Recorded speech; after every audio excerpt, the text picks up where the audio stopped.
The kindly killer Dennis Andrew Nilsen. Nilsen was born on November 23, 1945, to a Scottish mother and a Norwegian soldier father. His parents split whilst he was young as his armed forces dad neglected his family, focusing the majority of his attention on the Free Norwegian forces. Nilsen, his older brother and younger sister were therefore majorly raised by his maternal grandparents. He was especially close to his grandfather, with whom he'd spent the majority of his time, until he suffered a heart attack whilst fishing one day and died. Nilsen has often credited this moment as when he began to withdraw from society. He claimed to have discovered he was gay during his early teenage years, something which he found confusing and shameful. He reportedly fondled both his brother and sister during this period, claiming to have been unsure about his own sexuality. As a result of this, his brother began to taunt him about being gay and belittled him in public.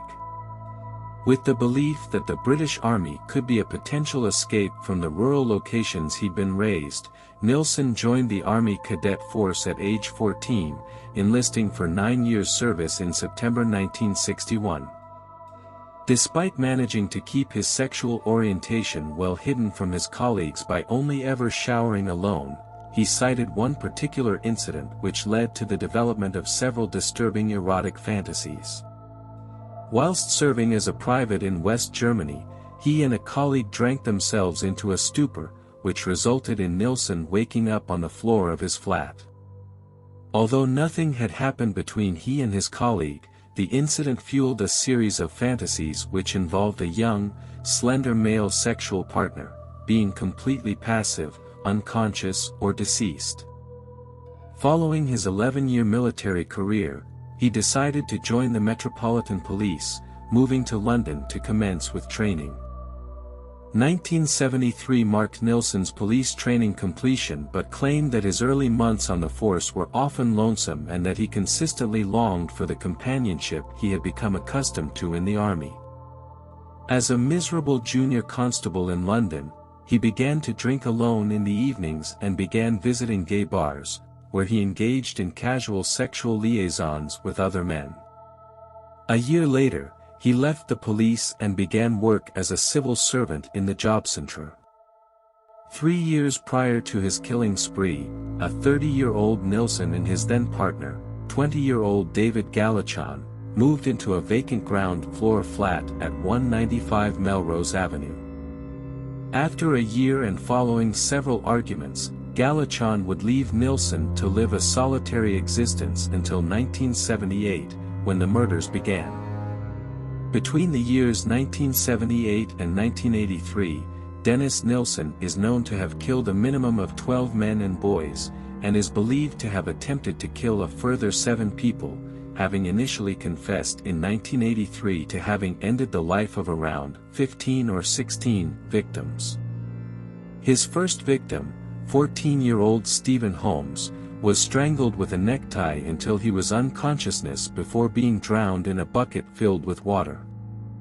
Nilsen, who had met Stephen at a local pub earlier that night, then washed the body in his bathtub before storing it under the floorboards in his flat for almost 8 months. He later burnt the body on a bonfire in his garden.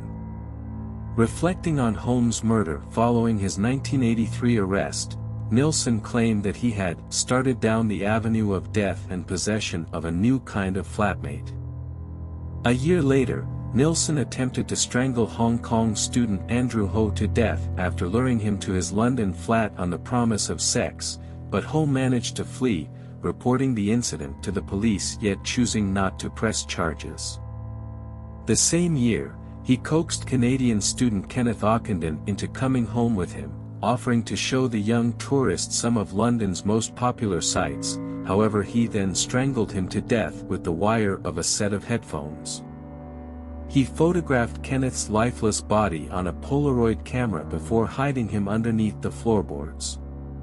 His third victim, 16-year-old Merseyside-born catering student Martin Duffy, who had been sleeping rough since arriving in the big city, was similarly lured to Melrose Avenue where he was strangled, drowned in a sink, bathed and caressed by Nilsen before being stored in a cupboard.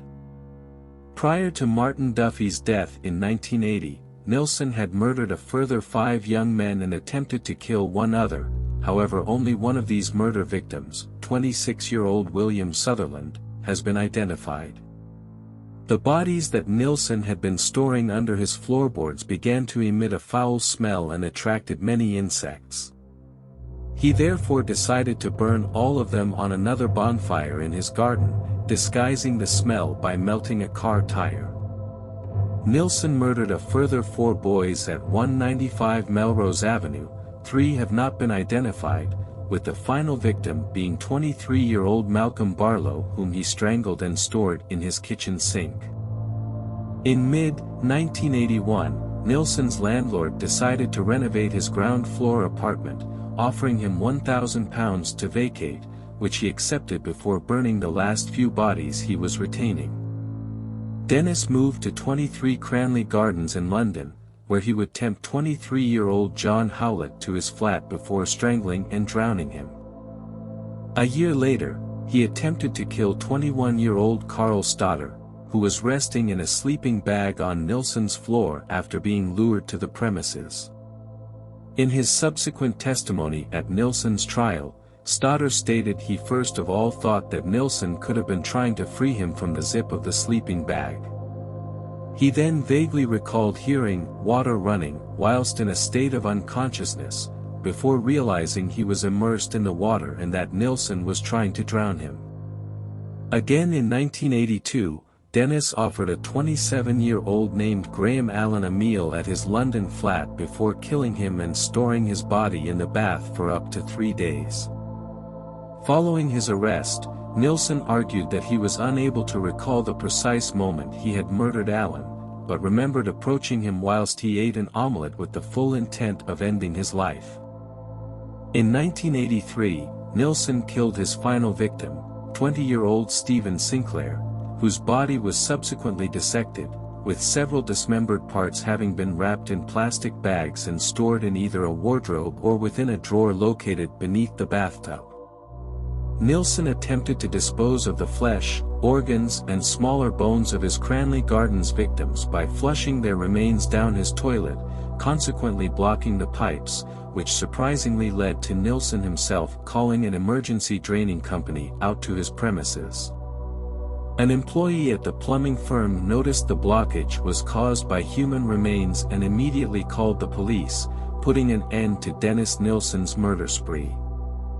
The officers who arrested Nilsen noted the awful smell that emanated from his attic flat and were even more surprised when to one of the inspector's questions as to where the rest of the body was being kept, Nilsen showed them to a body that was stored in 2 plastic bags in a nearby wardrobe.